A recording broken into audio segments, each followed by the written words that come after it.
नमस्कार दोस्तों, panther academy में आप सभी लोगों का हार्दिक स्वागत है। उम्मीद है आप सारे लोग स्वस्थ होंगे, मस्त होंगे और अपनी सफलता के लिए निश्चित रूप से प्रयासरत होंगे। मैं आपका दोस्त दैनिक समसामयिकी की सीरीज लेकर आपके बीच में उपस्थित हूं। उम्मीद है आपको ये सेशन पसंद आ रहा होगा। आइए हम लोग डेली की तरह सेशन की शुरुआत करें और देखें इस सेशन के महत्वपूर्ण प्रश्नों को। देखिए, इससे पहले 4 लाइन बड़ी सुंदर सी दी गई है। बारिश की बूंदें भले ही छोटी हों, लेकिन इनका लगातार बरसना बड़ी नदियों में बहाव बन जाता है। वैसे ही हमारे छोटे छोटे प्रयास भी हमारी जिंदगी में परिवर्तन ला सकते हैं। मतलब आपके द्वारा किया गया छोटा प्रयास एक दिन परिवर्तन जरूर लाएगा। इसी क्रम में आपको निरंतर कार्य करते रहना है। इसी क्रम में आपसे गुजारिश रहेगी कि आप सेशन में शुरुआत से लेकर अंत तक बने रहें। यह सेशन आपके लिए और आपकी परीक्षाओं के लिए, आपके लक्ष्य को प्राप्त करने के लिए अत्यंत महत्वपूर्ण होने वाला है। आइए हम लोग सेशन की शुरुआत करते हैं और देखें पहला महत्वपूर्ण प्रश्न। देखिए, पहला है, हाल ही में चर्चा में रही संयुक्त राज्य अमेरिका की पहली महिला सिख न्यायाधीश किसे नियुक्त किया गया है? विकल्प दिया गया, पहला केंटा जी ब्राउन जैक्सन, दूसरा मनप्रीत मोनिका सिंह, तीसरा दिया गया कमला हैरिस, चौथा इनमें से कोई नहीं। यहां जो सही विकल्प होगा, विकल्प नंबर बी सही होगा, मनप्रीत मोनिका सिंह। मनप्रीत मोनिका सिंह को यूएसए में सिख महिला के रूप में नियुक्त किया गया है, जज के रूप में, न्यायाधीश के रूप में, और यह ऐसा करने वाली पहली महिला के रूप में बन गई है। इसी क्रम में आपको नहीं भूलना है आश्वेत महिला जज के रूप में हाल ही में नियुक्ति की गई थी। इनका नाम क्या है? तो केंटा जी ब्राउन जैक्सन है। यह भी आपके लिए अत्यंत महत्वपूर्ण प्रश्न के रूप में है। इसी क्रम में बात हो रही है यूएसए की, तो यहां की राजधानी क्या है? तो वाशिंगटन डीसी जो है यहां की राजधानी है। किस नदी के तट पर स्थित है? पोटोमैक नदी के तट पर स्थित है। और यहां के राष्ट्रपति कौन है? तो जो वाइडेन जी हैं। और यहां की पहली महिला उपराष्ट्रपति कौन है? तो कमला हैरिस। कौन है? कमला हैरिस जी हैं। यह भी आपके लिए अत्यंत महत्वपूर्ण प्रश्न के रूप में है। इसी क्रम में ध्यान दें, अगर बात करें यहां पर हाल ही में अंतरिक्ष में पहली महिला को भेजा गया, इनका नाम क्या है? तो निकोल मान। यूएसए के द्वारा अंतरिक्ष में भेजे जाने वाली पहली महिला का नाम क्या है? निकोल मान है। यह भी आपको याद रखना है। हाल ही में यहां के निम्न सदन का हाउस ऑफ कॉमन्स रिप्रेजेंटेटिव के अध्यक्ष के रूप में किसे नियुक्त किया गया है? तो मैकार्थी को नियुक्त किया गया है। और इन्होंने किसका स्थान लिया है? तो नैन्सी पेलोसी का स्थान लिया है। इसी क्रम में भारत और यूएसए के साथ कुछ युद्धाभ्यास होते हैं, जैसे वज्र प्रहार युद्धाभ्यास, साथ ही साथ टाइगर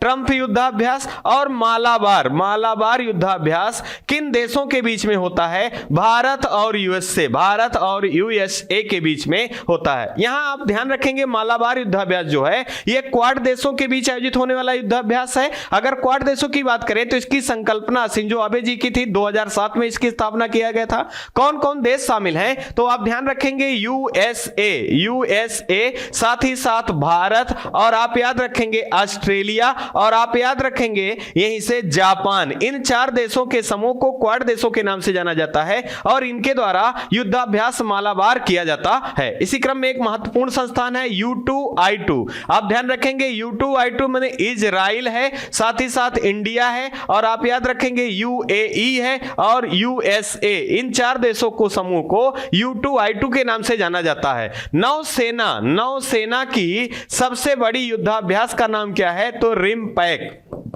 रिमपैक है। और इसका आयोजन कहां किया गया? हवाई द्वीप पर किया गया। यह अब कहां स्थित है? तो यूएसए में। और हाल ही में हवाई द्वीप पर स्थित मोना लोवा ज्वालामुखी में उद्गार देखा गया। इसका भी संबंध कहां से है? तो यूएसए से है। आपको याद रखना है। इसी क्रम में आइए हम लोग रिवीजन को देखते हैं। देखिए, यहां दिया गया हाल ही में कहां पर स्थित स्टार्टअप खेती के लिए वर्ष 2022 का अर्थशास्त्र पुरस्कार दिया गया है? तो हैदराबाद। और इसका नाम क्या है? स्टार्टअप का खेती है। इसको इसको दिया गया है अर्थसाट पुरस्कार 2022। इसी क्रम में हाल ही में चर्चा में रहा दुनिया का सबसे एडवांस लड़ाकू विमान B-21 किसके द्वारा लॉन्च किया गया? तो अमेरिका के द्वारा लॉन्च किया गया। यह भी आपके लिए अत्यंत महत्वपूर्ण प्रश्न है। इसी क्रम में अगला महत्वपूर्ण दिवस से दिया गया है प्रश्न। देखिए हाल ही में विश्व हिंदी दिवस कब मनाया गया है? तो देखिए पहला दिया गया 10 जनवरी, दूसरा 12 जनवरी, तीसरा 15 जनवरी और चौथा दिया गया 16 जनवरी। यह दिवस से प्रश्न है, तो यहां का हमारा आंसर जो होगा पहला, ये 10 जनवरी को विश्व हिंदी दिवस के रूप में मनाया जाता है। अगर हम बात करें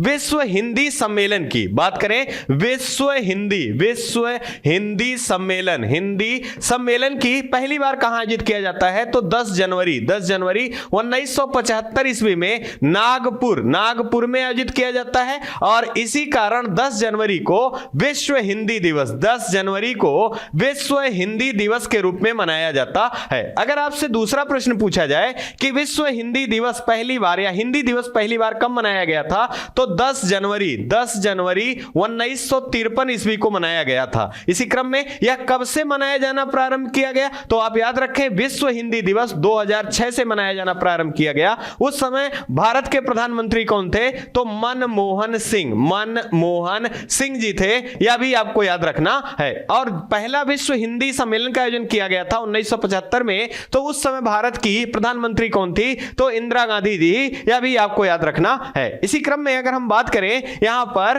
कि 2023 का विश्व हिंदी सम्मेलन का आयोजन कहां किया जाएगा? तो इसको भी आप ध्यान रखेंगे। तो फिजी देश में, और इसकी राजधानी क्या है? सुबा। फिजी की राजधानी सुबा है और यहां के नाडी शहर है, यहां पर आयोजन किया जाएगा। अगर हम बात करें अगले प्रश्न की, तो आपसे प्रश्न पूछा जाता है विश्व हिंदी सचिवालय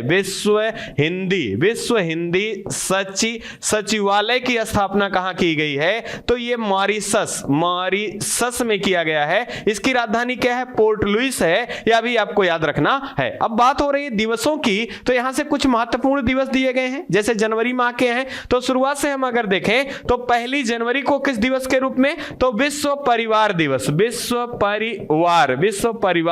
दिवस के रूप में मनाया जाता है। इसी क्रम में अगर हम बात करें 4 जनवरी की, तो इसे विश्व लुई ब्रेल दिवस के रूप में मनाया जाता है। इसी क्रम में अगर हम बात करें 10 जनवरी की, तो 10 जनवरी को विश्व हिंदी दिवस के रूप में मनाया जाता है। अगर हम बात करें 12 जनवरी की, तो राष्ट्रीय युवा दिवस के रूप में मनाया जाता है। इसी क्रम में आपको याद रखना है 15 जनवरी को किस दिवस के रूप में मनाया जाता है? तो थल सेना दिवस के रूप में। और 16 जनवरी की बात कर ले, तो 16 जनवरी को स्टार्टअप दिवस के रूप में मनाया जाता है। इसी क्रम में आपको भूलना नहीं 24 जनवरी की, तो आपको याद रखना है राष्ट्रीय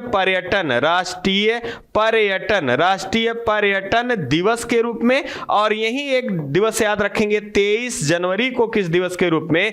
तो पराक्रम दिवस के रूप में। और 25 जनवरी की बात करें तो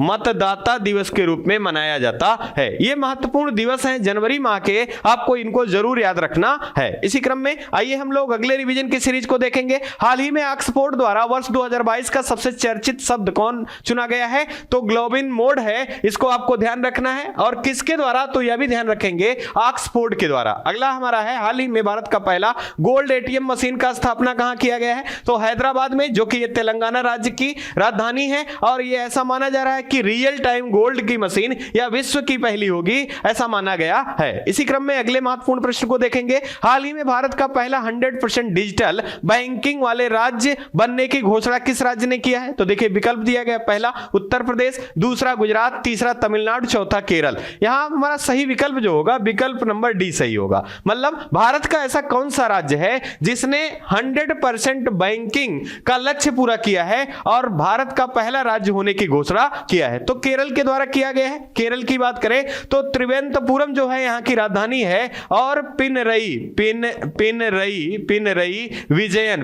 विजयन जी जो हैं यहाँ के मुख्यमंत्री हैं और आरिफ मोहम्मद जी यहाँ के क्या हैं, राज्यपाल के रूप में हैं। इसी क्रम में अगर हम बात करें केरल की तो आपको याद रखना है यहां पर ओटीटी प्लेटफॉर्म प्रारंभ करने वाला भारत का पहला राज्य कौन है, तो ये केरल राज्य है। इसको भी आपको याद रखना है। इसी क्रम में आपको याद रखना है पेरियार नेशनल पार्क और इराविकुलम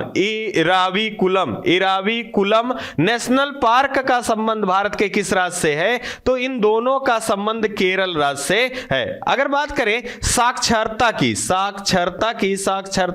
दर की, तो पुरुष और महिला में साक्षरता दर भारत में सर्वाधिक कहां है, तो केरल राज्य में है। इसी क्रम में बात की जाए लिंगानुपात की, तो यहां पर भारत के सबसे ज्यादा लिंगानुपात किस राज्य में है, तो केरल राज्य में है। यह भी आपको याद रखना है। इसी क्रम में शांत घाटी या साइलेंट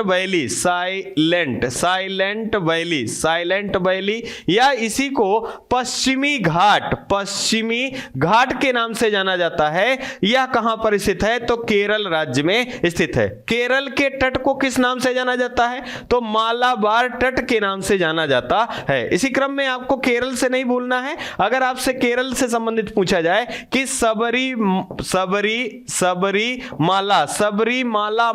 सबरीमाला मंदिर का संबंध भारत के किस राज्य से है, तो इसका भी संबंध केरल राज्य से है। और यहीं पे आपको याद रखना है कि भारत में सर्वाधिक जैव विविधता किस राज्य में पाई जाती है या कहां पाया जाता है, तो यह केरल राज्य के पश्चिमी घाट में पाया जाता है। इसके लिए आपको याद रखना है। इसी क्रम में आपको याद रखना है, इतिहास में एक प्रश्न पूछा जाता है, मोपला विद्रोह का कब प्रारंभ किया गया था, तो 1922 ईस्वी में प्रारंभ किया गया था। कहां से, तो केरल से, और यह मुसलमानों के द्वारा प्रेरित किया गया था। इसको भी आपको याद रखना है। इसी क्रम में अगर हम बात करें जेंडर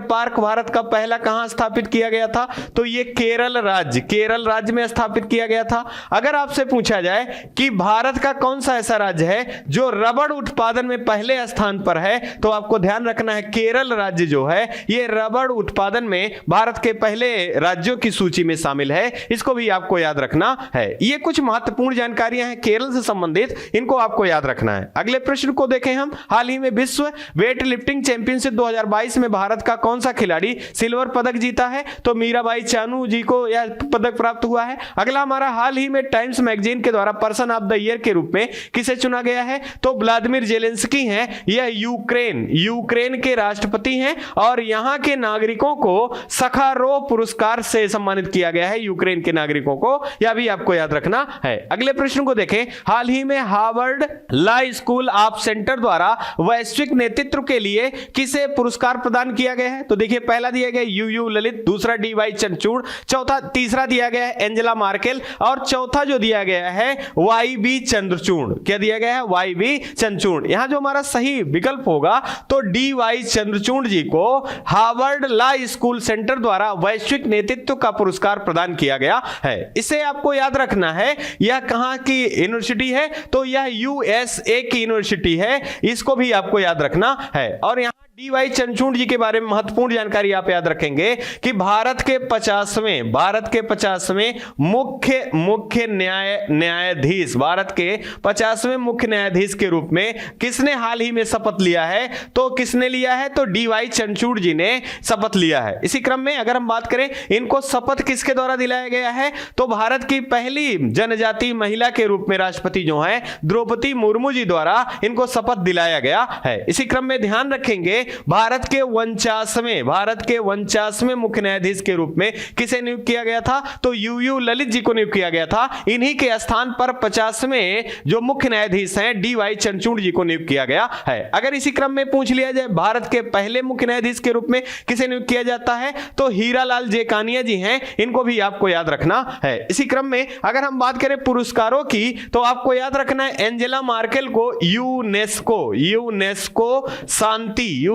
शांति पुरस्कार और नानसेन पुरस्कार से किसे सम्मानित किया गया है, तो एंजेला मार्केल को सम्मानित किया गया है। ये जर्मनी की पूर्व की चांसलर रही है। इसी क्रम में अगर जर्मनी की बात की जाए कि वर्तमान में चांसलर कौन है, तो ओलाफ सोल्ज जो है जर्मनी के चांसलर हैं। इसी क्रम में अब भारत के मुख्य न्यायाधीशों के क्रम में अभी तक सबसे ज्यादा कार्यकाल किसका रहा है, तो DY चंद्रचूड़ जी के पिताजी थे, इनका नाम YB चंद्रचूड़ है। इनका कार्यकाल अभी तक के न्यायाधीशों की सूची में सर्वाधिक रहा है, इसको भी आपको याद रखना है। इसी क्रम में आप ध्यान रखेंगे, पुरस्कारों से बात हो रही है तो आप भूलेंगे नहीं, नेताजी पुरस्कार से किसे सम्मानित किया गया था, तो शिंजो आबे जी को सम्मानित किया गया था। साथ ही साथ आपको याद रखना है व्हीटली अवार्ड से किसे सम्मानित किया गया है, तो चारुतास मिश्रा को सम्मानित किया गया है।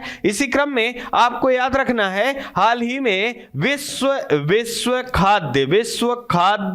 खाद्य पुरस्कार से किसे सम्मानित किया गया है, तो डॉक्टर सिंथिया, कौन है, डॉक्टर सिंथिया हैं, इन्हें सम्मानित किया गया है। अगर आपसे पूछा जाए हाल ही में किसे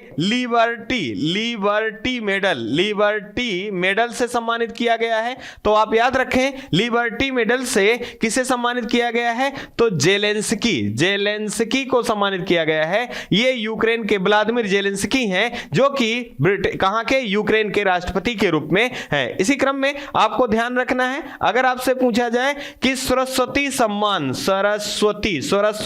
सम्मान से हाल ही में किसे सम्मानित किया गया है और कौन सा 31वां सरस्वती सम्मान, तो रामदरस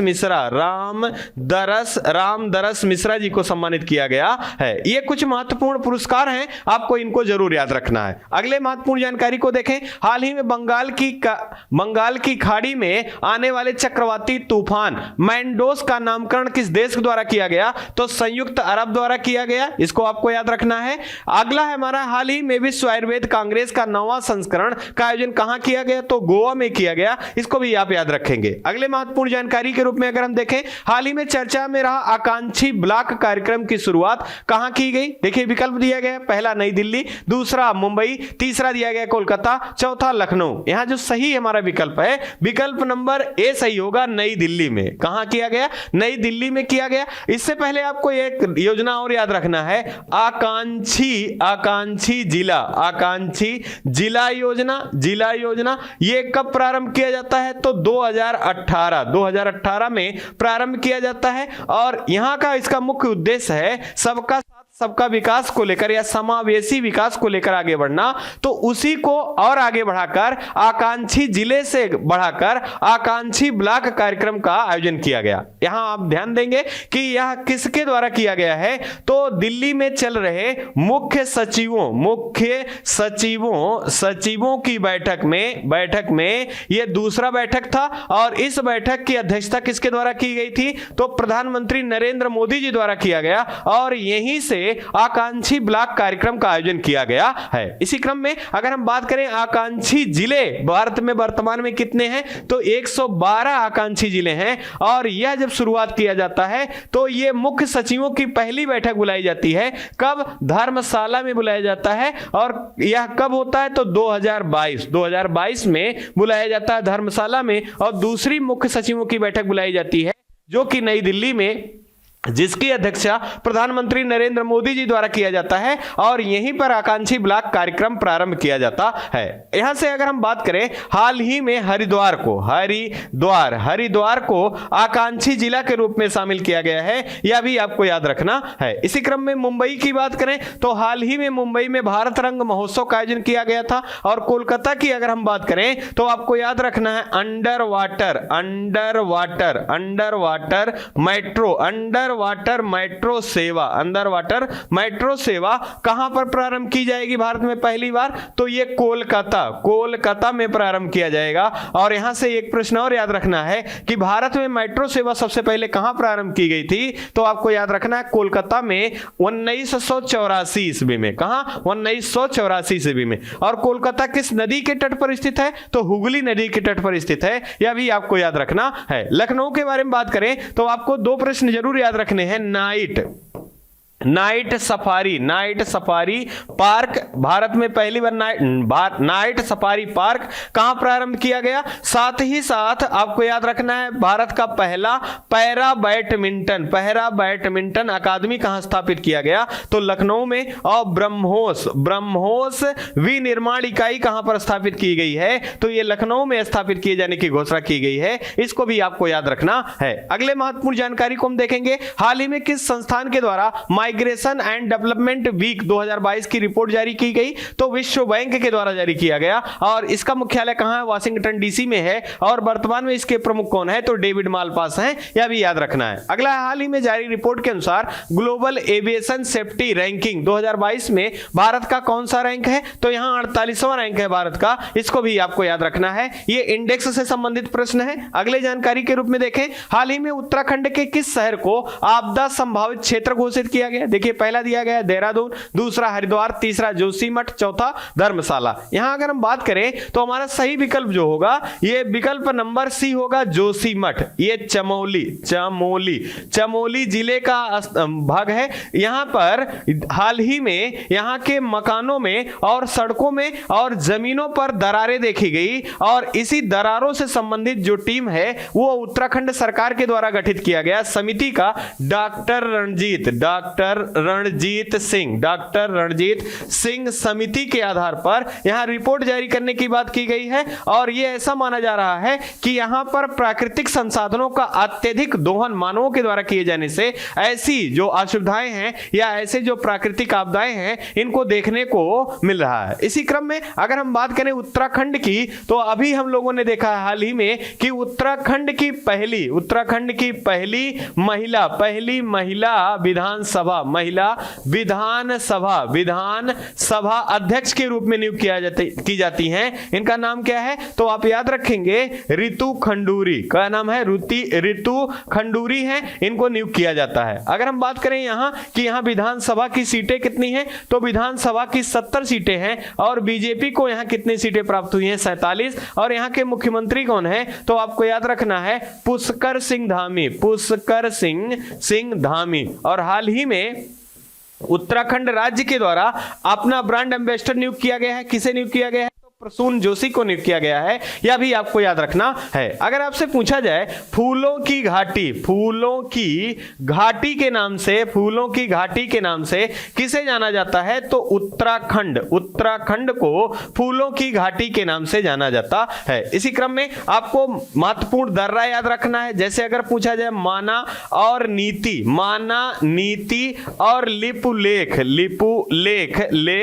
दर्रे का संबंध भारत के किस राज्य से है? तो उत्तराखंड राज्य से है। और बात करें यहां से उत्तराखंड को उपनाम से भी जाना जाता है। देवभूमि के नाम से भारत के किस राज्य को जाना जाता है? तो देवभूमि के नाम से उत्तराखंड राज्य को जाना जाता है। इसी क्रम में यहां से एक महत्वपूर्ण आपका याद रखना है, जिसे पहले हेली नेशनल पार्क के नाम से जाना जाता था। तो आपको याद रखना है इसका वर्तमान में नाम क्या है? पहले हेली नेशनल पार्क, फिर जिम कार्बेट नेशनल पार्क, साथ ही साथ अब रामगंगा नेशनल पार्क के नाम से किसे जाना जाता है? और ये किस राज्य में स्थित है? उत्तराखंड राज्य से संबंधित है। इसी क्रम में आपको ध्यान रखना है कि 9 नवंबर सन 2000 को किस राज्य का गठन किया जाता है? तो उत्तराखंड राज्य का गठन किया जाता है। यह भी आपके लिए अत्यंत महत्वपूर्ण प्रश्न के रूप में है। उत्तराखंड की राजधानी क्या है? देहरादून है। और गैरसैंण 2 राजधानियां हैं। और देहरादून से ही वन रिपोर्ट जारी किया जाता है। क्या जारी किया जाता है?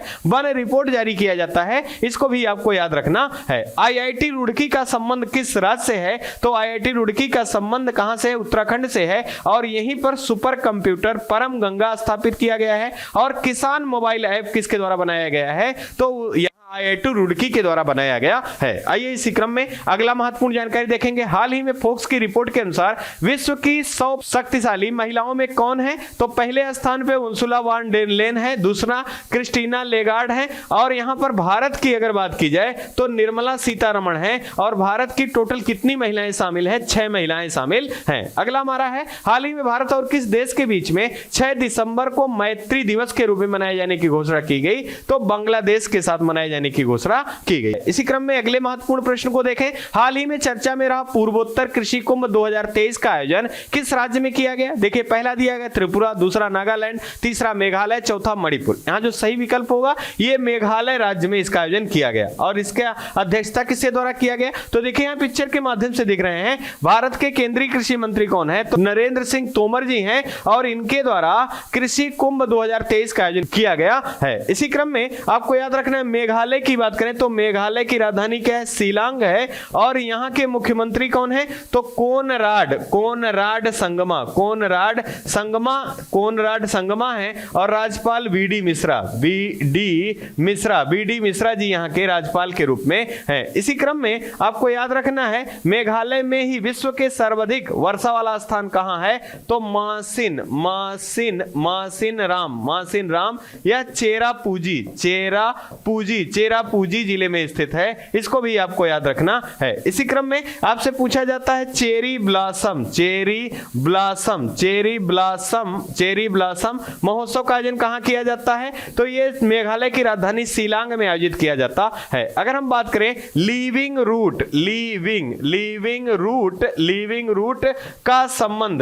रूट का संबंध किस राज्य से है? तो ये मेघालय राज्य से है। इसको भी आपको याद रखना है। अगर इसी मेघालय में ही अगर हम बात करें तो गारो खांसी और जयंतिया नामक जनजाति रहती हैं। और ये जनजातियां कहां रहती हैं? तो गारो खांसी और जयंतिया नामक पहाड़ियों पर रहती हैं, और ये चर्चा में भी बनी रहती हैं। इसको भी आपको याद रखना है। इसी क्रम में अगर हम बात करें त्रिपुरा की राजधानी क्या है? तो अगरतला है। और नागालैंड की बात करें तो कोहिमा है। और हार्नबिल महोत्सव का आयोजन कहां किया जाता है? तो नागालैंड में। और मणिपुर की बात करें तो आपको ध्यान रखना है, इसकी राजधानी इंफाल है। क्या है? इंफाल है। और मणिपुर में ही सिरई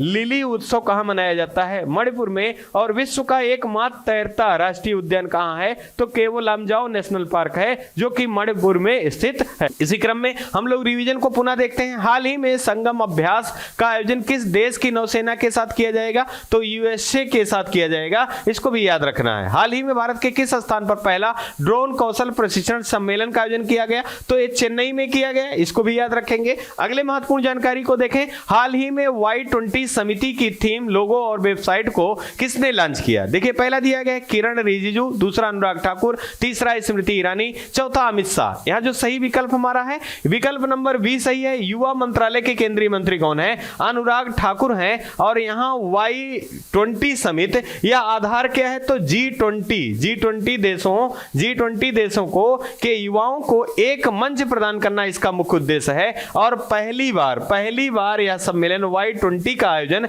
कहां किया जा रहा है? भारत में किया जा रहा है। और भारत के किस शहर में? तो नई दिल्ली में किया जा रहा है। और इसका उद्घाटन किसके द्वारा किया गया है? तो देखिए पिक्चर में अनुराग ठाकुर जी देख रहे हैं। और यही क्या है? युवा केंद्रीय मंत्रालय के रूप में, केंद्रीय मंत्री के रूप में है। इसी क्रम में आपको ध्यान रखना है, किरण रिजिजू के बारे में बात किया जाए तो आपको याद रखना केंद्रीय कानून मंत्री कौन है? किरण रिजिजू जी हैं। और महिला बाल विकास मंत्रालय की मंत्री कौन है? स्मृति ईरानी है। इन्हीं के पास अल्पसंख्यक मंत्रालय का भी अतिरिक्त प्रभार है। अगर बात करें अमित शाह जी की तो यहां से आपको याद रखना है सहकारिता मंत्री और भारत के गृह मंत्री के रूप में कौन है? अमित शाह जी हैं। इसी क्रम में अगर हम बात करें कुछ महत्वपूर्ण सम्मेलनों की जो कि आगामी वर्षों में जो परीक्षाएं होनी है उसमें महत्वपूर्ण योगदान देने वाली हैं।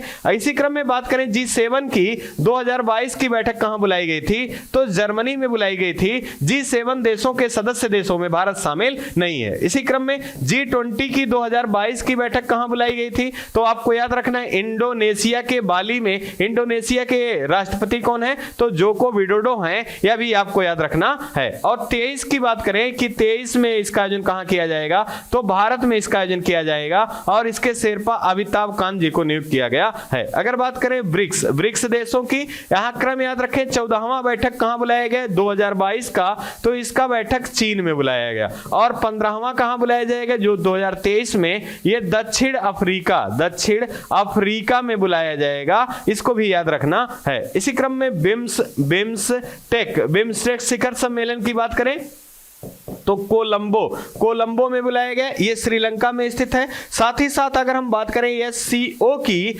2022 की बैठक कहां बुलाई गई थी, तो आप याद रखेंगे समरकंद में, जो कि कहां स्थित है उज्बेकिस्तान में स्थित है। और 2023 की बैठक कहां बुलाई जाएगी, तो ये भारत में बुलाई जाएगी। कहां बुलाई जाएगी, भारत में बुलाई जाएगी। इसी क्रम में ये महत्वपूर्ण सम्मेलन है, आप इनको जरूर याद रखेंगे, यहां से प्रश्न बनने की भी संभावना अत्यधिक है। अगले महत्वपूर्ण रिवीजन की सीरीज को देखेंगे। हाल ही में किस संस्था के द्वारा अपनी पहली वैश्विक जल संसाधन रिपोर्ट जारी की गई, तो विश्व मौसम विज्ञान संगठन के द्वारा जारी किया गया। इसका मुख्यालय कहां है, तो इसका मुख्यालय जिनेवा में है, यह भी आपको याद रखना है। हाल ही में भारत का कौन सा राज्य अलग दिव्यांग विभाग स्थापित करेगा, तो यह महाराष्ट्र राज्य है, यहां पर अलग दिव्यांगजन विभाग जारी किए जाने की व्यवस्था की गई है। साथ ही साथ आपको याद रखना है लोकपाल के दायरे में मुख्यमंत्री और मंत्रिपरिषद को लाने वाला भारत का पहला राज्य कौन बना है, यह घोषणा की है तो महाराष्ट्र राज्य के द्वारा किया गया है। इसी क्रम में इस सेशन के लास्ट प्रश्न को देखें। हाल ही में राष्ट्रीय जीनोम संरक्षण और प्रशिक्षण केंद्र का उद्घाटन किया गया, तो देखिए विकल्प दिया गया, पहला मोहाली पंजाब, दूसरा भोपाल मध्य प्रदेश, तीसरा लखनऊ उत्तर प्रदेश, और चौथा जो दिया गया है कटक उड़ीसा। यहां अगर हम बात करें सही विकल्प की, तो विकल्प नंबर ए सही होगा, मोहाली पंजाब में राष्ट्रीय जीनोम संरक्षण और प्रशिक्षण केंद्र का उद्घाटन किया गया। किसके द्वारा, तो आपको याद रखना है पृथ्वी मंत्रालय के केंद्रीय मंत्री कौन है, तो जितेंद्र सिंह जी हैं, इन्हीं के द्वारा यह उद्घाटन किया गया है। इसी क्रम में अगर हम बात करें पंजाब सरकार की, तो वर्तमान में पंजाब राज्य के मुख्यमंत्री कौन है, तो आप याद रखें भगवंत मान जी यहाँ के मुख्यमंत्री हैं। और बनवारी लाल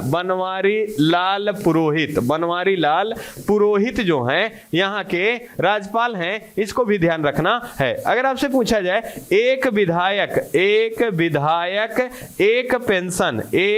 पेंशन हाल ही में किस सरकार के द्वारा प्रारंभ किया गया है, तो पंजाब सरकार के द्वारा प्रारंभ किया गया है। इसी क्रम में आपको ध्यान रखना है पांच नदियों का भूमि के नाम से किसे जाना जाता है, तो पंजाब को जाना जाता है। कौन कौन, तो आप ध्यान रखेंगे रावी है, साथ ही साथ झेलम है, आप याद रखेंगे व्यास है, आप याद रखेंगे सतलज है, और आप याद रखेंगे चेनाब। ये 5 नदियों का भूमि किसे कहा जाता है, तो ये पंजाब को कहा जाता है। और कहां से संबंधित है, तो रावी, झेलम, व्यास, सतलज, चेनाब, ये 5 नदियां हैं, इन्हीं से संबंधित हैं। इसी क्रम में कुछ महत्वपूर्ण अनुसंधान हैं, उनको हम लोग एक साथ देखने वाले हैं। जैसे अगर पूछा जाए भारतीय कृषि अनुसंधान संस्थान नई दिल्ली में, केंद्रीय गन्ना अनुसंधान संस्थान कोयम्बटूर में, अगर बात करें केंद्रीय तंबाकू अनुसंधान संस्थान राजमुंद्री में, भारतीय चीनी तकनीकी संस्थान कानपुर में, राष्ट्रीय डेयरी अनुसंधान संस्थान करनाल में, केंद्रीय चमड़ा अनुसंधान संस्थान चेन्नई में, केंद्रीय औषधि अनुसंधान संस्थान लखनऊ में, भारतीय मौसम विज्ञान संस्थान नई दिल्ली में स्थित है। ये महत्वपूर्ण अनुसंधान है, आपको याद रखने हैं। इसी क्रम में ये 10 प्रश्नों की सीरीज यहीं समाप्त हो रही है, और आपसे यही उम्मीद है कि ये सेशन आपको पसंद आ रहा होगा। अगर चैनल के द्वारा दी गई जानकारी आपको पसंद आ रही है, तो आप लाइक करना, शेयर करना, सब्सक्राइब करना ना भूलें। आप अपना और अपने परिवार का खूब ढेर सारा ध्यान रखें। जय हिंद, जय भारत।